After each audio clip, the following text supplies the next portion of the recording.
PM Modi द्वारा विघटनकारी सांसदों की आलोचना पर एनसीपी सांसद डॉक्टर फौजिया खान का कहना है, जब विपक्षी सांसद सदन सुरक्षा उल्लंघन पर सरकार के बयान की मांग करते हैं तो उन्हें निलंबित कर दिया जाता है। इससे व्यवधान पैदा नहीं हो रहा है। जब भाजपा विपक्ष में थी तो उसने और भी अधिक विरोध किया। अमीर और गरीब के बीच की खाई के बारे में क्या? सांसद फौजिया खान ने IMF द्वारा भारत को सबसे तेजी से बढ़ती प्रमुख अर्थव्यवस्था बताए जाने पर ये बात कही।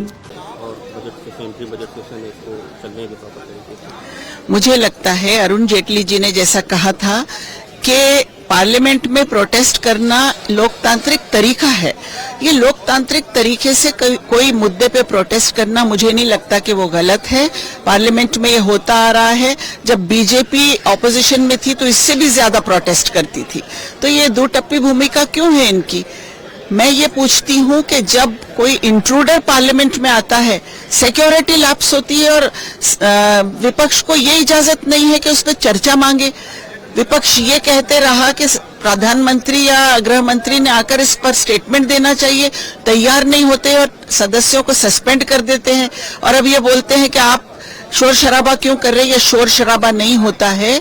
ये अगर विपक्ष मांगता है कोई अच्छे पब्लिक इशू के ऊपर और सरकार मानती नहीं है तो विपक्ष को प्रोटेस्ट करने की इजाजत है, डेमोक्रेसी ने दी है।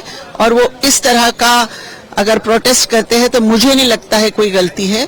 सत्ताधारियों ने विपक्ष को मिलाकर, क्योंकि वो भी तो जनता की आवाज है, एक एक MP 17-18 लाख लोगों की आवाज है, उनकी आवाज को दबा के कैसे चलेगा?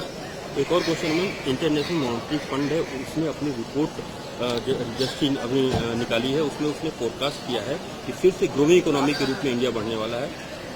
क्या कहना है? ग्रोइंग इकोनॉमी के रूप में इस ईयर बढ़ने वाला है। Okay, but what about the gap between the rich and the poor? मुझे ये बताइए कि हमारे पास अगर ये भी सर्वेज है कि 1% लोगों के पास इस देश के 40% दौलत है और नीचे के जो 50% लोग हैं वो सिर्फ 3% के मालिक हैं, तो ये गैप चलेगा? अगर बहुत रिच होते रहेंगे तो इकोनॉमी बढ़ रही है ऐसा कहेंगे?